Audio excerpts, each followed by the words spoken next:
वक्त संशोधन कानून के खिलाफ दायर याचिका पर 16 अप्रैल को सुप्रीम कोर्ट में होगी सुनवाई। जमीयत उलेमा हिंद की ओर से वरिष्ठ अधिवक्ता कपिल सिब्बल ने की थी अपील, जिसे स्वीकार कर मुख्य न्यायाधीश संजीव खन्ना ने दी सुनवाई की तारीख। सुप्रीम कोर्ट के रजिस्ट्रार की ओर से advocate on record Fuzail Ayubi को दी गई जानकारी। बिजली के निजीकरण के विरोध में बुधवार को लखनऊ पहुंचे 10 राज्यों के विभागीय कर्मचारी। यहां 5000 से अधिक कर्मचारी इकट्ठा होकर निकालेंगे रैली। उत्तर प्रदेश सरकार की 42 जिलों की बिजली निजी हाथों में सौंपने की तैयारी का करेंगे विरोध। इससे पूर्वांचल और दक्षिणांचल कंपनी के 1.5 करोड़ उपभोक्ता सीधे तौर पर होंगे प्रभावित। एकेटीयू ने साइन किया एमओयू। विश्वविद्यालय के फार्मेसी इंजीनियरिंग और मैनेजमेंट के छात्र क्लाउड सिक्योरिटी एनालिस्ट, फार्म को विजिलेंस और आर्टिफिशियल इंटेलिजेंस इन फार्मेसी का करेंगे निःशुल्क कोर्स। एमओयू के तहत टेक्निकल स्टूडेंट्स को एक्सपर्ट बनाएंगी कंपनियां। यूपी बोर्ड रिजल्ट का काउंटडाउन शुरू। अप्रैल के अंत में परिणाम जारी होने की उम्मीद। रिजल्ट तैयार करने में तकरीबन 15 दिनों का लगेगा समय। बोर्ड की ओर से जारी की गई नोटिस, छात्रों को अब नहीं करना पड़ेगा ज्यादा इंतजार। मुरादाबाद के स्वास्थ्य विभाग ने 77 स्वास्थ्य कर्मियों के खिलाफ की कार्रवाई। सीएमओ ने 1 दिन का वेतन काटने और कारण बताओ नोटिस जारी करने का दिया आदेश। ड्यूटी के दौरान रजिस्टर में हाजिरी लगाने के बाद नदारत रहने और लापरवाही बरतने के मामले में की गई कार्रवाई। बदायूं में 33 पुलिसकर्मियों का किया गया तबादला। एसएसपी ने की बड़ी कार्रवाई। 8 हेड कांस्टेबल समेत 25 कांस्टेबल्स का किया गया ट्रांसफर। सबसे ज्यादा फैजगंज बेहटा थाने से 10 पुलिसकर्मियों की हुई बदली। कई दिनों से पुलिसकर्मी किसी न किसी तरह बिसौली, फैजगंज बेहटा और वजीरगंज थाने में ले रहे थे तैनाती। वाराणसी के जिला बेसिक शिक्षा अधिकारी की बड़ी कार्रवाई।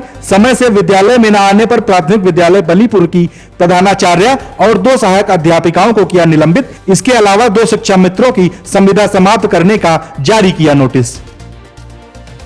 उत्तर प्रदेश चयन आयोग ने टीजीटी एग्जाम के लिए मांगे केंद्र। 14 और 15 मई को 2 पालियों में परीक्षा कराए जाने की है तैयारी। चयन आयोग और प्रयागराज प्रशासन की ओर से जिलाधिकारी को पत्र भेजकर की गई परीक्षा केंद्र की मांग। परीक्षा केंद्रों की सूची विद्यालय की सहमति के आधार पर 18 अप्रैल तक उपलब्ध कराया जाना है आवश्यक।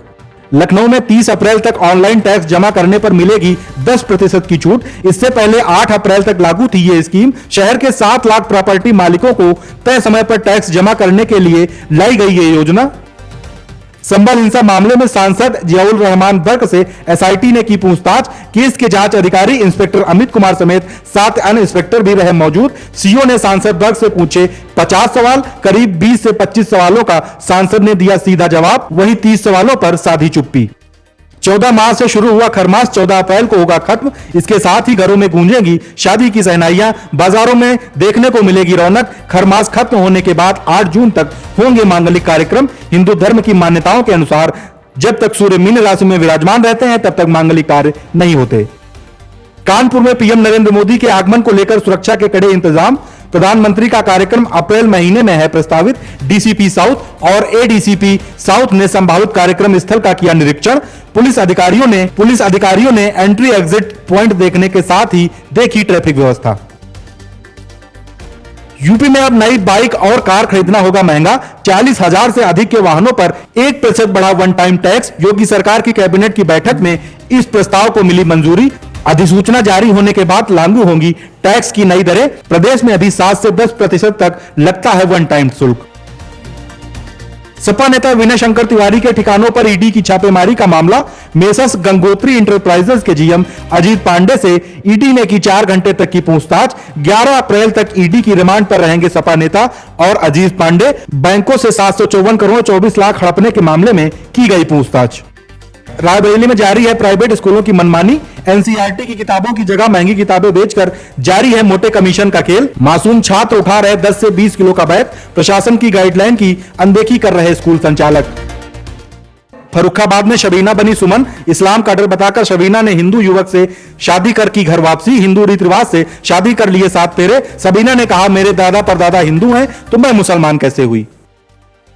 फतेहपुर में तिहरे हत्याकांड में बुलडोजर एक्शन। जिला प्रशासन और पुलिस प्रशासन की संयुक्त कार्रवाई में ढहाया गया अभियुक्त की बहन का अवैध निर्माण। अखरी गांव की प्रधान के 2 बेटों और पौत्र की गोली मारकर की गई थी हत्या। ग्रामीणों ने की थी आरोपियों का घर ढहाने, संपत्ति जब्त करने की मांग।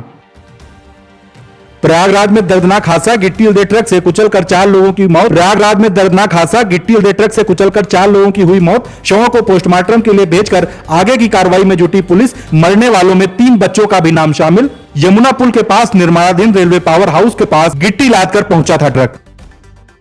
आईपीएल 2025 के 21वें मुकाबले में लखनऊ सुपर जायंट्स ने कोलकाता नाइट राइडर्स को 4 रन से दी शिकस्त। केकेआर के कप्तान अजिंक्य रहाणे ने ऋषभ पंत को पहले बल्लेबाजी करने का दिया था न्योता। वहीं इसी दिन खेले गए दूसरे मैच में सीएसके को लगातार मिली चौथी हार। पंजाब किंग्स ने चेन्नई सुपर किंग्स को 18 रनों से हराया। आईपीएल 2025 में आज गुजरात टाइटंस और राजस्थान रॉयल्स के बीच होगा मुकाबला।